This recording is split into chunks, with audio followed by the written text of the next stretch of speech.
young people are taken for granted in terms of how much they bring to the table. And so we want young people to be armed with the information and the skills to push back, to be able to use their voices in the most effective ways.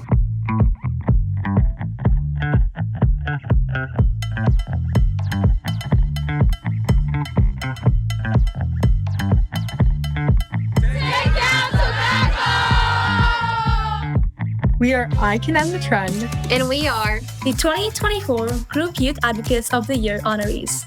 The biggest tactic that tobacco companies use in targeting youth is that they make their products look extremely fun and enjoyable, and they often mask those health effects. We very often post on social media platforms such as Instagram and TikTok, and through those social media posts, we talk about the true dangers of nicotine. Leading the summit at the Kentucky State Capitol was an incredibly empowering experience for all of us. We had the opportunity to directly talk with the senators and representatives, and we advocated for the strict implementation of the Tobacco 21 laws in Kentucky. We also advocated for holding retailers accountable for promoting the underage sales of nicotine products to youth. We got to go to the summit and talk to these legislators one-on-one, and I was so amazed to see how excited they were that we were taking action. It's really important that youth is standing up together to protect all of us.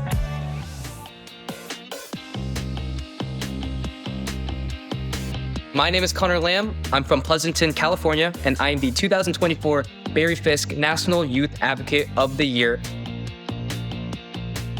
When I was a child, my family would travel to New Jersey a lot to hang out with my Filipino grandfather. He coughed a lot. And when I asked him why, he told me he started smoking when he was 13. And as a poor kid in the Philippines, tobacco advertisements easily influenced my grandfather. Now my grandfather relies on a pacemaker to survive.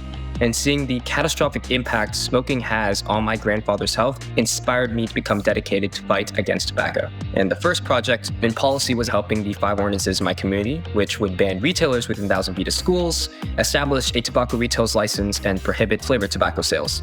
I spoke independently at my local city council meetings, and I wrote letters to my newspaper, and actually rallied 30 students to speak to help establish a tobacco-free community. The council voted in favor of these ordinances 4-1.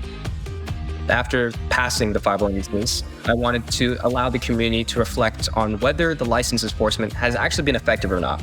I needed to organize a press event to do so. I reached out to the editor-in-chief of my local newspaper, and he sent a journalist to cover the whole press event. I invited my city mayor, my local police officer, my Pleasant Unified School District, nonprofit organizations, and all of my other contacts. The press event was a huge success. Over the summer, I created a video game about the adverse health effects of big tobacco. I realized how influential video games can actually be. I wanted to show that big tobacco was a trickster.